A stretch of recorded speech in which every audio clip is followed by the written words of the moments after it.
She thought he was just a quiet janitor.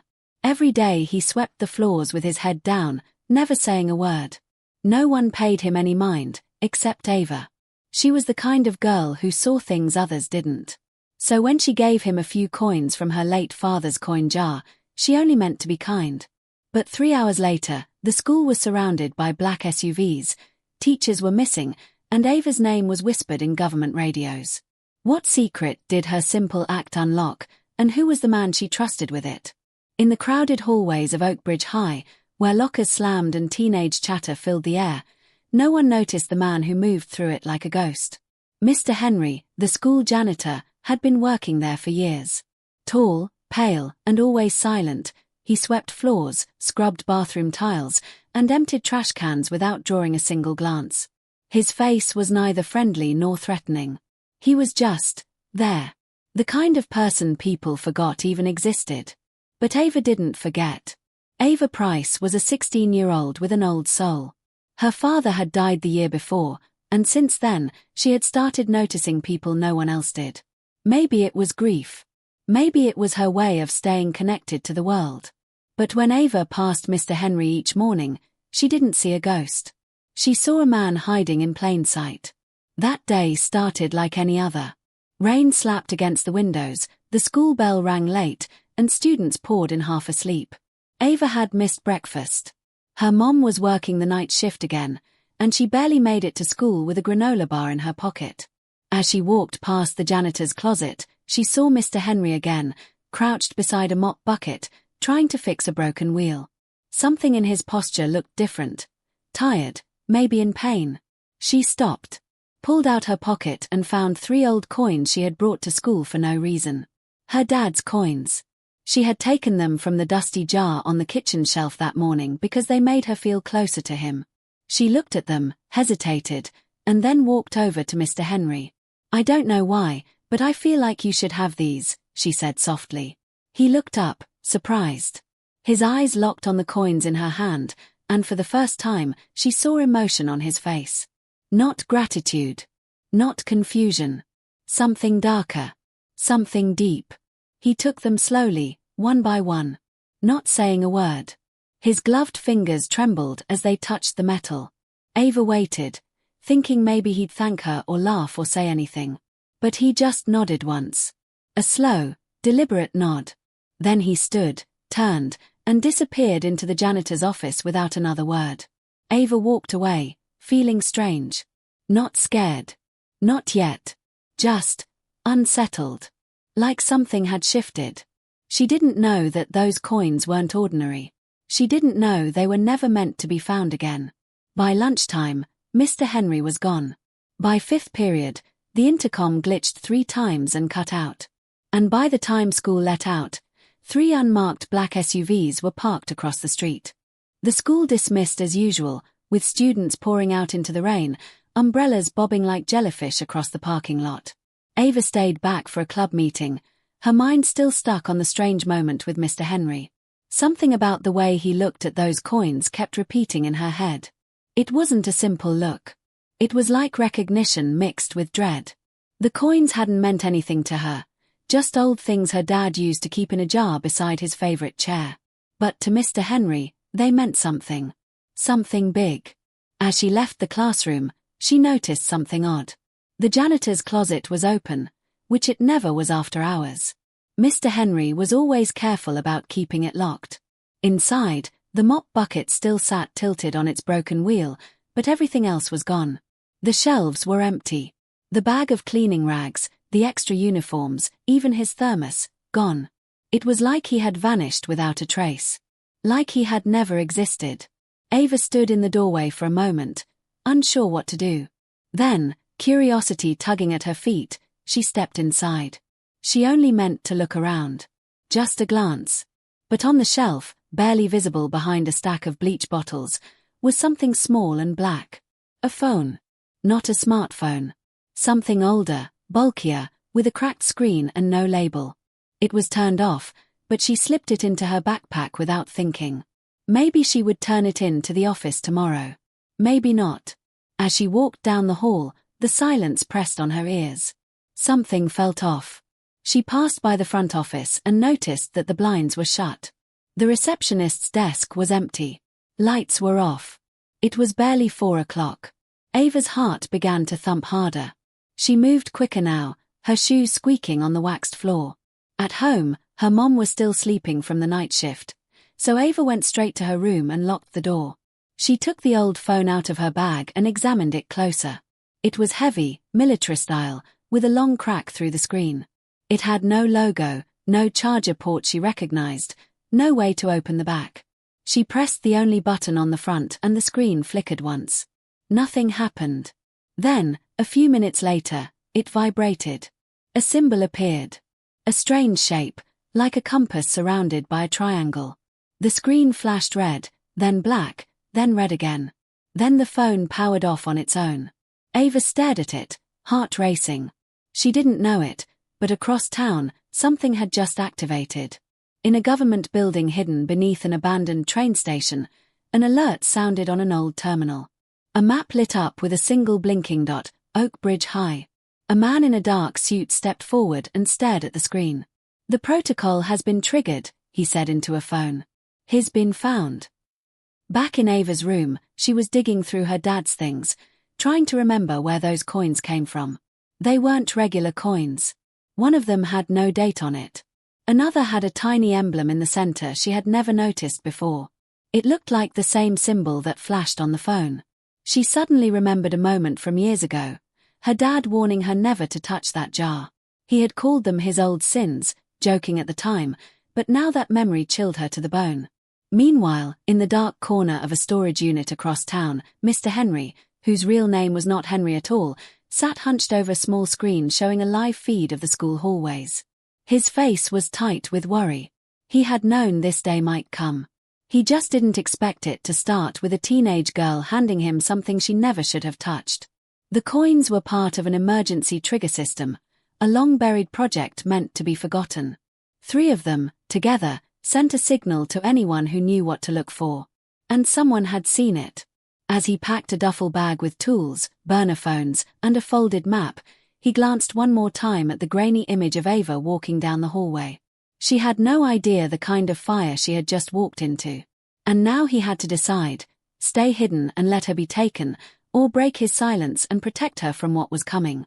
Outside her house, across the street, a black SUV parked and the engine shut off. The next morning, Ava arrived at school feeling off. She hadn't slept much. The phone was still in her desk drawer, wrapped in a sock like it might explode. The coins were back in her pocket, heavier now, like they knew something she didn't. The air around her felt heavier too. Something had shifted. Teachers walked with a stiffness she hadn't noticed before. Security guards who were never there before now stood near the front entrance.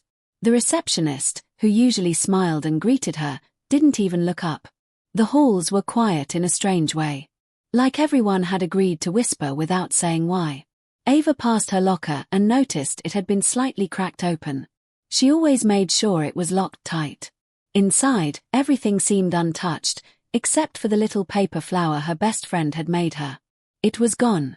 She stood there for a moment, not moving, heart beating faster. She looked down the hall and saw 2 men in suits she didn't recognize standing outside the principal's office. They weren't teachers. They weren't police. They were something else. By third period, the tension was impossible to ignore.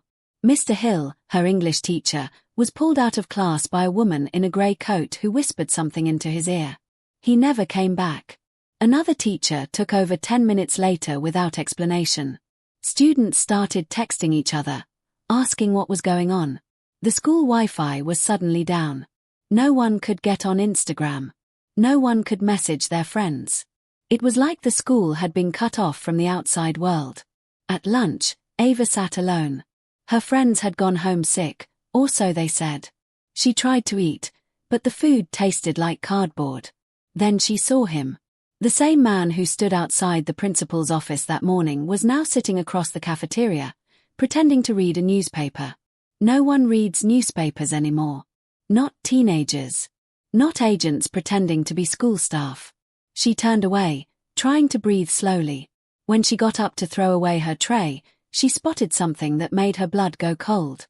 One of the security cameras near the gym had a red light blinking under it. It never blinked before. Mr. Henry had once told her, in passing, that most of the cameras were just for show. Half didn't even work. But this one was working now. And it wasn't school-issued. It was new. Shiny.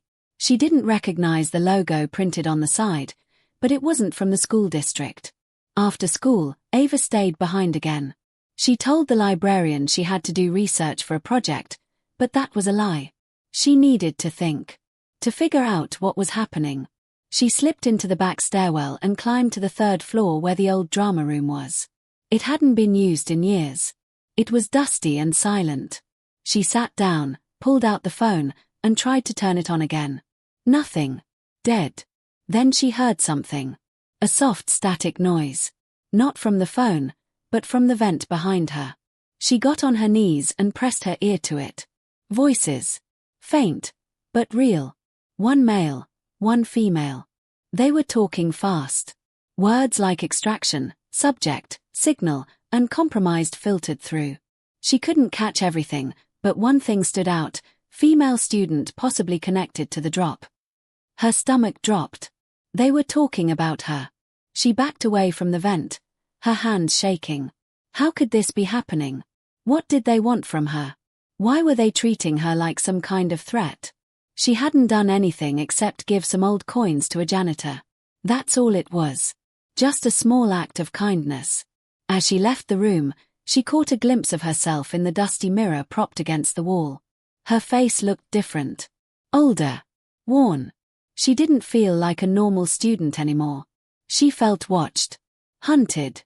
She hurried downstairs, sticking to the back hallways where the lights flickered and the cameras didn't work. Outside the school, the black SUVs were back. 3 of them. Parked in a perfect line.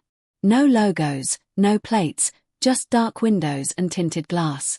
A man stood leaning against one, talking into a walkie-talkie. She ducked behind a tree. She recognized him. Not because she knew him, but because she had seen him once in a photo her father kept hidden. She remembered now. The man had stood next to her dad in military gear, both of them in a desert somewhere. The photo had no names, just a date, 15 years ago. She didn't know what it meant. Not yet. But it wasn't just about Mr. Henry anymore. It was about her father too. And someone didn't want her putting the pieces together. Back inside the school, the computers in the main office were being wiped clean. A technician with no name tag was removing hard drives and sealing them in bags.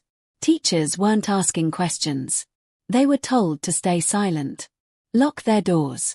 Teach as if nothing strange was happening. That night, Ava couldn't sleep. Her window curtain moved slightly even though her window was closed. She checked under the bed, behind the closet door, then placed the phone in her backpack and hid it under her pillow. She wasn't safe anymore. She wasn't sure she ever had been. Ava woke up before sunrise, her heart already pounding. It felt like her body knew something her mind hadn't caught up to yet. She didn't hear anything strange, didn't see anything outside her window, but the feeling of being watched clung to her like fog. She got dressed quietly and slipped out the back door, backpack in hand.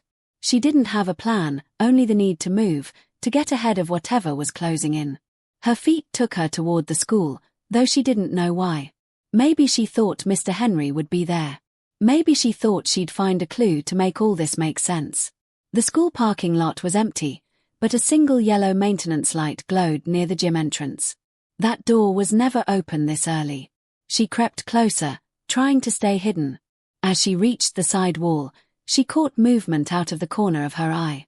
A figure stood by the dumpsters, pulling something from a duffel bag. She froze. Then the figure turned, and it was him. Mr. Henry. Not in his janitor uniform. He wore dark tactical clothes, black gloves, and a headset with a MIC. The man she saw now was not the man who mopped floors. He moved with confidence. With purpose. She took a step back, but he looked up and saw her. For a moment, neither moved. Then he raised a hand, not to stop her, not to threaten her, but as a quiet signal. Stay. She hesitated, then slowly stepped out from the shadows. Mr. Henry's face looked different in the light. Sharper. More alert. His eyes weren't tired like before, they were focused. Like he was ready for a mission. "I didn't mean for you to get involved," he said quietly, his voice low and steady. "I thought I had more time." Ava didn't speak. She just stared. He nodded toward a bench near the wall. "Sit. You deserve to know the truth." So she did. "My name isn't Henry," he started. "It's Mark Keller. I used to work for an agency that doesn't exist on paper. My job was to erase people who became too dangerous to let live. But I got out. Or at least I tried to." He pulled something from his pocket. A coin, one of hers. He held it like it was a piece of fire. "Those coins were keys," he said. "Each one was tied to a person. A call sign. 3 of them together was a signal: reactivate, regroup, and respond. That protocol was buried over a decade ago. Only a few people had the coins. Your father was one of them." Ava felt the ground tilt. Her mouth opened, but no words came out. "Your dad wasn't just a soldier," Mark continued. "He was a handler. He gave us our missions.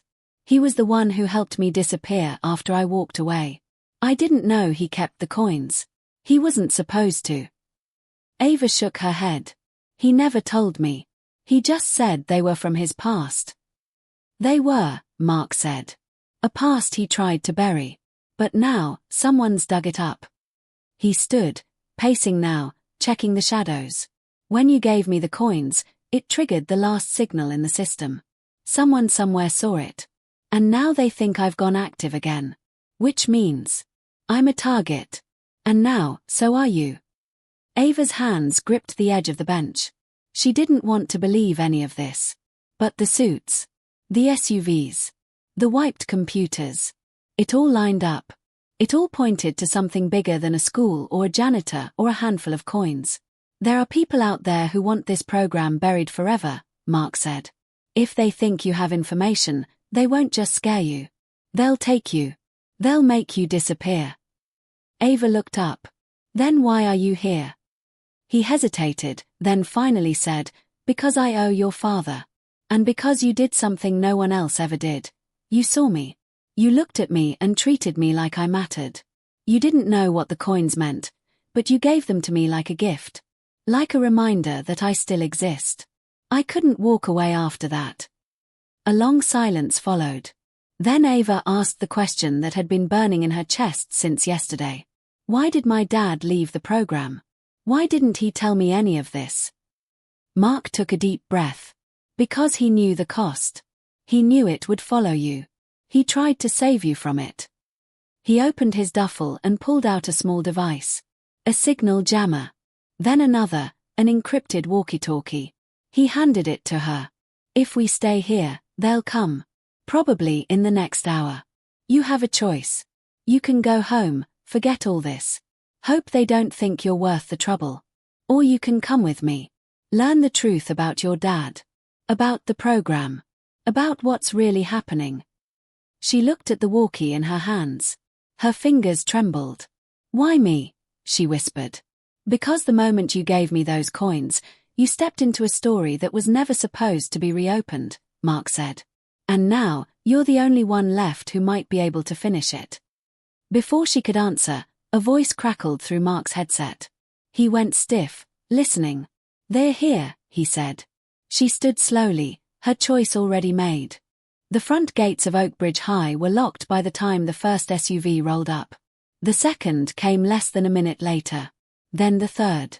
Engines idled in perfect sync. The black vehicles looked out of place in the small-town setting, like shadows too dark for the morning light. Men in black coats stepped out, all wearing earpieces and mirrored glasses, their movements rehearsed and sharp. There were no badges. No names. Just presence. They moved like they had done this before, and often. And they weren't here for questions. They were here for cleanup. Inside the school, students were herded into classrooms under the excuse of a lockdown drill. Teachers weren't told why. Just lock the doors and stay silent. Ava, however, wasn't in any classroom. She and Mark were already deep in the maintenance tunnels beneath the gym, crawling through narrow spaces most people didn't know existed. Years ago, They were built as part of a failed renovation project. Now they were forgotten. And perfect for disappearing. Mark moved ahead, checking every turn. His steps were soundless. His breathing calm. Ava followed close, every nerve buzzing. In her hand, she clutched the walkie-talkie he had given her. It felt like her only lifeline. Above them, the thuds of boots echoed through the floor. The agents were sweeping the building. One room at a time. Looking for a teenage girl with too much information and a man who was never supposed to be seen again. They reached an old boiler room that hadn't been used in years. Mark secured the door and pulled out a small screen. It showed a live feed from hidden cameras around the school. He watched as the agents moved from wing to wing. One stopped outside Ava's locker. He tapped his earpiece and said something she couldn't hear. A few seconds later, another agent nodded and walked straight toward the library. Ava's stomach dropped. That was where she had left her backpack yesterday. They're not just searching, Mark said. They already know who you are. They're tracking your pattern. Ava backed into the corner, her hands shaking. What do they want? To erase anything left of the program, he said. You, me, your father's legacy. Everything. Why not just ask questions? Why not warn me? Because they don't ask. They erase. It's faster. Suddenly, the screen flashed red. A camera outside the school went offline. Then another. A countdown began in the corner of the screen. 2 minutes. Mark stood up fast. They're about to breach this entire building, he said. Once they're inside, it's no longer a search. It's a removal. Ava felt her breath catch. Then let's go. Let's get out of here. He didn't move. He looked at her, eyes full of something heavier than fear. There's something else, he said. They're not just here for you. They're using you to draw me out. You're the bait. Silence filled the room. Ava took a step back. So what? You're going to leave me? No, he said quickly. That's not what I'm saying. I'm saying they're betting I care too much to walk away. And they're right. But if we both try to run now, we won't make it. What are you saying? I'm saying you have to decide. Either you go through that tunnel alone and follow the route I mapped. It leads to an old greenhouse about 3 blocks away. There's a car waiting. Take it. Drive north. Don't stop. Or, we both stay, and I fight them off. But that means you'll see things. Do things. Things you can't take back. She stared at him, heart pounding in her ears. What about you? She asked. I'll be fine, he said, but the look in his eyes said otherwise. You said I had a choice, she whispered. You do. But you only get to make it once. Ava looked down at the coins in her pocket. They were still warm. Or maybe that was just her hands. She thought of her father. The man she thought she knew. The jar of coins he said were his past. The warning not to touch them. The stories he never told.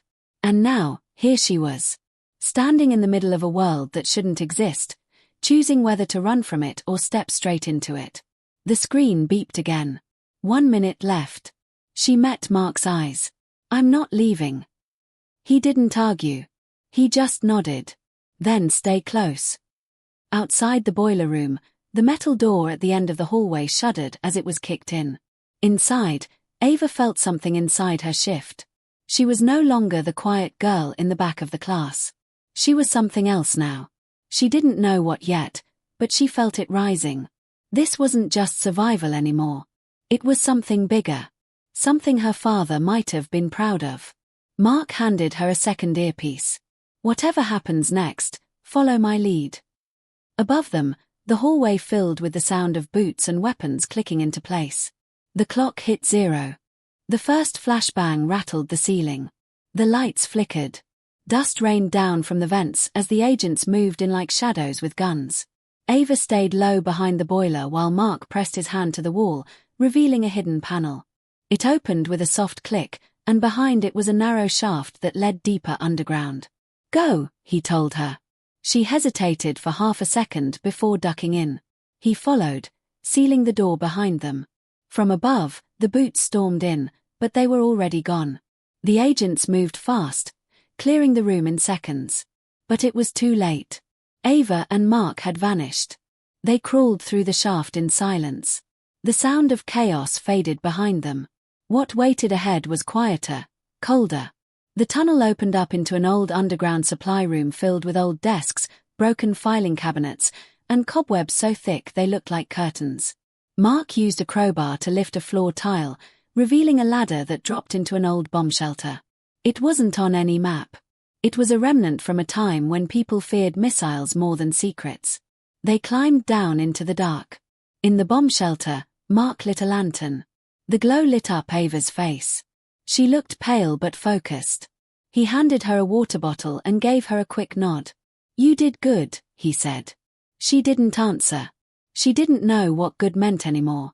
They stayed down there for hours, waiting, listening, not moving. Mark worked on his gear while Ava stared at the coins in her palm. She kept thinking of her father. Not the man who made pancakes on Sundays, but the man who had clearly lived a second life. A man who kept secrets that now threatened hers. Finally, when night had fully fallen, Mark stood. "It's time." They climbed out through a side tunnel that led far from the school, exiting through a rusted storm drain in a wooded area behind the neighborhood. A black car was parked nearby, just like Mark said.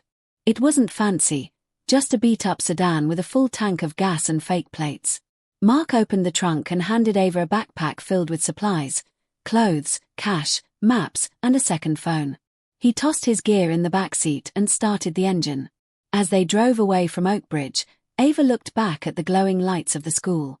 It looked normal again. Still. Peaceful. But inside, it was anything but. The agents wouldn't stop just because they had escaped. If anything, they would double their efforts. This wasn't over. Not by a long shot. Mark explained more as they drove. About the program. About the others like him. About how some had gone rogue and how the agency had been wiping them out ever since. The coins had been a failsafe, a way to call for help if everything else failed. Ava's father had saved them, not to protect himself, but to give someone else one last chance. And Ava had triggered that chance. Mark told her there were still people out there who believed in the truth. People who wanted the program exposed, not buried. But doing that meant going deeper, hiding longer, and risking more. "There's no going back," he said. Ava looked out the window. She knew that already. Somewhere deep inside, she had known it the second she dropped those coins into his hand. They drove for hours, crossing 2 state lines before stopping at a quiet roadside motel. Mark paid in cash and gave a fake name. Ava stayed in the room while he went out to meet someone he called the last clean contact. He returned with a single envelope, sealed in black tape. Inside was a photo of her father in uniform, standing beside 3 other men, one of whom was Mark. On the back, written in her father's handwriting, were the words, "If she finds the truth, protect her. She's stronger than I ever was." Ava held the photo for a long time, her fingers trembling. There were tears, but she didn't let them fall. She couldn't. Not now. Not yet. There were still too many questions. Why had her father warned Mark to protect her? What else did he know? What was left unsaid? Mark didn't push. He sat silently, letting her process. But in his eyes was something she hadn't seen before. Not just duty. Not just guilt. But hope. In the morning, they hit the road again. No destination. Just forward. Ava sat in the passenger seat, the coins wrapped in a cloth in her lap. The world was different now. Her life was no longer about grades, clubs, and normal things. It was about survival. About truth. About finishing something her father had started long ago. She didn't know where it would lead, or how it would end. But one thing was certain. She had seen the system behind the curtain, and she couldn't unsee it. She wasn't just a student anymore. She was part of something larger than herself. Back in Oakbridge, the school reopened like nothing happened. The teachers were quiet. The students whispered but got no answers. The black SUVs disappeared just as suddenly as they had arrived. No one knew what really happened. The janitor was gone. The girl was transferred. And the cameras that were installed overnight were quietly removed. But one teacher, Mr. Hill, who had returned 3 days later without explanation, found something in his drawer. A coin. The same kind Ava had given away. No note. No instructions. Just the coin. He stared at it for a long time before locking it away. And somewhere, far from the small town, Ava watched from a diner window, her eyes scanning every face that passed. Waiting. Watching. Learning. Because the story wasn't over.